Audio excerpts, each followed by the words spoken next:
Good evening and welcome to another edition of Upfront. I'm Carla Barrage, and in the studios with me is Mr. Glenroy Cumberbatch, who is the Registrar of CXC, and Mr. Cleveland Sam, who is the Assistant Registrar of Public Information. Good evening, gentlemen. Good evening. First off, let's speak with Mr. Sam about the reason why you're in St. Kitts today. Thank you very much for having us. We are here primarily to pay a courtesy call on the new Prime Minister. As a participating country of CXC, when there's a new Prime Minister and Minister of Education, the Registrar would normally pay a courtesy call on the Prime Minister and the Minister of Education. While we're here as well, we're taking the opportunity to do some stakeholder engagements with the business sector, with parents and with educators. Okay. You're also here to speak with us about programs of CXC. Mr. Cumberbatch, can you tell us about the CPA?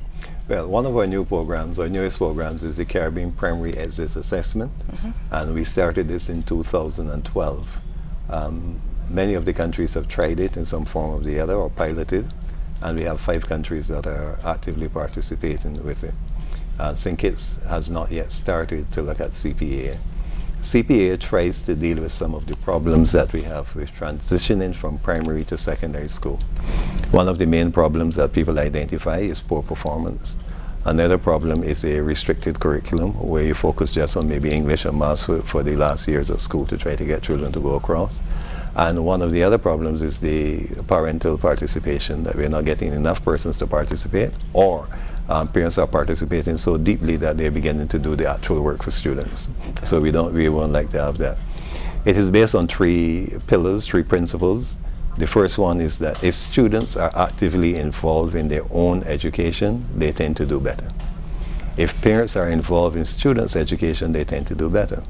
And when teachers get very high quality interactions with students, giving good feedback in a timely manner, those students tend to do better also. So CPA is fashioned around those 3 legs in this tripod to ensure that children moving from primary to secondary are doing better. They have more literacies, more knowledge, more skills, more attitudes that they can then propel their secondary education, so they will also do better at secondary schools. Okay. And has this been successful in the other 5 countries? It has been very successful. It has been successful to the point where we have extremely good comments from children themselves who speak about how well qualified they are now to move into the secondary program. We have comments from parents also who felt that it would have been a lot of work, it would be too much for their children to do, and they now are so pleased to see the change in their students, in their pupils, from when they started the program to when they completed it. How much more they speak, how much more they have read, and the kind of skills that they have acquired that they're utilizing in their life. But more importantly, the teachers themselves are seeing the usefulness of CPA and how it changed the students and increased their performance for the secondary level. Okay. One of the other programs, Mr. Sam, is the CCSLC, which is the Caribbean Certificate of Secondary Level Competence. Yes, you said that very well. Yes. The CCSLC was introduced in 2007. And what this is, the CCSLC gives every secondary school student a basket of skills, knowledge and attitudes that educators across the region have determined that each secondary school student should possess. And these skills are really lifelong skills. So the program is based on a basket of 5 subjects: foreign language, Spanish or French, CCSLC Math, CCSLC English, Integrated Science, and Social Studies. There are also a lot of flexibility built into the CCSLC, where countries, depending on their national imperatives, can use 1 or 2 other subjects apart from the Math and English. The Math and English at CCSLC are compulsory, and there can be 3 options. So among those options, you have things like the visual arts from CSEC, or business subjects from CSEC, the performing arts from CSEC, or CVQs, levels 1 CVQ, which can be used as well to build the 5 subjects for the CCSLC. So it gives the students flexibility. It also gives the school and the countries flexibility in terms of what is it that is important for us at this level. And we recently got the CCSLC benchmarked internationally by UK NARIC last year. And it was benchmarked against 4 relatively well-established education markets in Australia, the UK, the United States, and Canada. And it was pitched at the 3rd form level. And what UK NAREC determined is that students who have completed this program can move into 4th year in any of those systems very comfortably. Okay. Well, one of the good things though about CCSLC too is that many of our listeners and our viewers would have recognized that they have been to secondary school. They would have gone there for 5 years, 6 years, and they might have completed 2 subjects at CSEC or 3 subjects at CSEC. And those subjects that they have not completed, they do not have any level of qualification to show the extent to which they have learned in those areas. CCSLC is competency based. So you do it over, you practice on it, you do it different ways until you have the competencies that are required.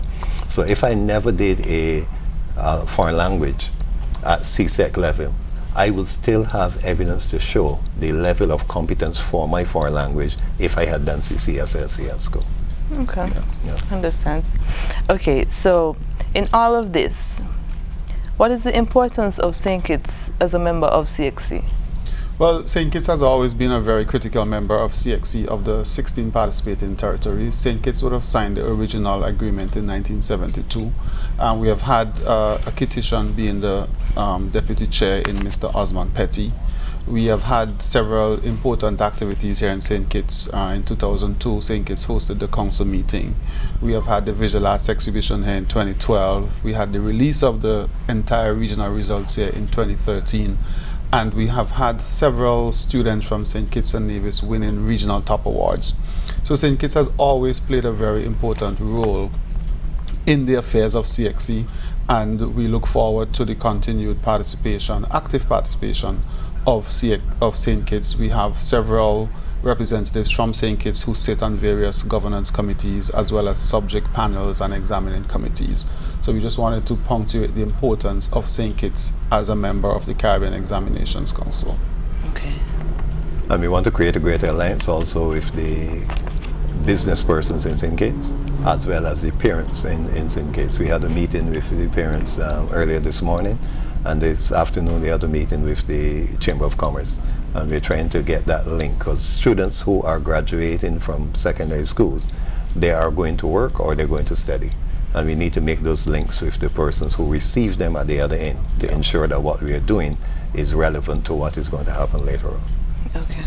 Now, as we wind down, is there anything else you would wish to share with us?